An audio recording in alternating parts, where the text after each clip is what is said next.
Hello बच्चों, let's see this question.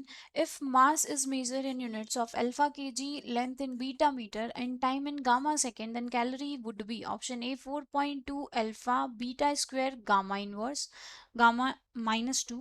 Option B 4.2 inverse alpha beta square gamma square. Option C 4.2 alpha inverse beta minus 2 gamma 2, and option D 4.2 alpha -2 beta -1 and gamma -2 बार। ठीक है, चलिए यहाँ पे बात करें हैं मास की। अगर मैं बात करती हूँ तो मास के लिए क्या लिया है, मास के लिए लिया है अल्फा केजी। लेंथ के लिए बात करूं तो लेंथ के लिए लिया है बीटा मीटर। और अगर मैं टाइम की बात करती हूँ तो टाइम के लिए लिया है गामा सेकेंड। ठीक, ये हो गया। अब यहाँ देखो, हमें बोला है कैलोरी। क्या बोला है? कैलोरी। तो कैलोरी हमें पता है, जो रिलेशन है वो होता है 1 कैलोरी इक्वल्स टू 4.2 जूल। ठीक है, तो इसका सीधा सीधा मतलब है कि हमें जो रिलेशन निकालना होगा उसमें जूल की हेल्प चाहिए होगी। तो जूल निकालने के लिए जूल किस में आता है? हम लगाते हैं वर्क में। ठीक है, वर्क की यूनिट होती है जूल, होती है। तो वर्क क्या होता है? Work equals to force into displacement. अब फोर्स इनटू डिस्प्लेसमेंट मतलब मास एक्सिलरेशन इनटू डिस्प्लेसमेंट। ठीक है, ये हो गया। तो जो यूनिट ऑफ एक्सिलरेशन होती है, क्या है? यूनिट ऑफ एक्सिलरेशन होती है वो हमारे पास हम सीधा लगा देते हैं। चलो, हमारे पास वर्क है ना, तो यहाँ से आ जाएगा वर्क की यूनिट जूल। ठीक है, अब यहाँ आ गया हमारा मास। मास को हम लेते हैं सीधा लेंथ के लिए हम लगा देंगे। ठीक है, यहाँ से हमने मास, तो क्योंकि मास के लिए मास ही है तो हम इसको यहाँ मास ही लेते हैं। एक बार देखते हैं, फिर देखते हैं।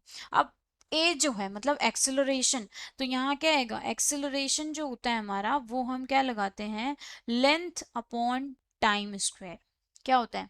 लेंथ अपॉन टाइम स्क्वायर मतलब क्या होता है? एक्सेलरेशन की बात करूँ अगर मैं, तो v बाई टी होती है, dv अपॉन dt होता है ना, dv अपॉन dt होता है। तो यहाँ से फिर से वो मीटर पर सेकेंड, क्या मीटर पर सेकेंड आ जाएगा, तो फिर से वो टाइम हो जाएगा, तो यहाँ से 2 बार आ जाएगा ना। तो यहाँ से कितनी हो जाएगी? Length divided by time square. और ये डिस्प्लेसमेंट की भी क्या हो जाएगी? लेंथ हो जाएगी। ठीक है, ये आ गया। तो यहाँ से मास के लिए क्या लिया था? अल्फा। लेंथ क्या थी? बीटा, है ना।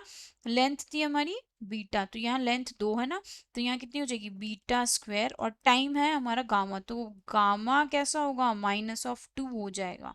ठीक है, ये हो गया। चलो, अब हम बात करते हैं कैलोरी की।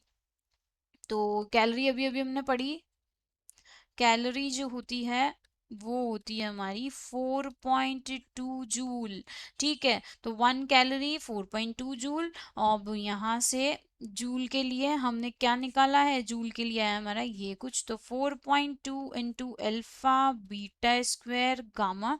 इसको इरेज कर देते हैं। ठीक है, यहाँ से आया हमारा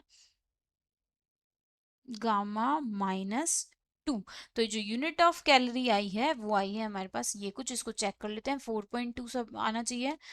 4.2 तो सब में, अल्फा में कोई पावर नहीं है, मतलब अल्फा 1 है हमारा। तो यहाँ तो पावर है, मतलब ये गलत, ये भी गलत, ये भी गलत। तो हमारा ऑप्शन बचता क्या है? Option A is a correct answer. Best of luck.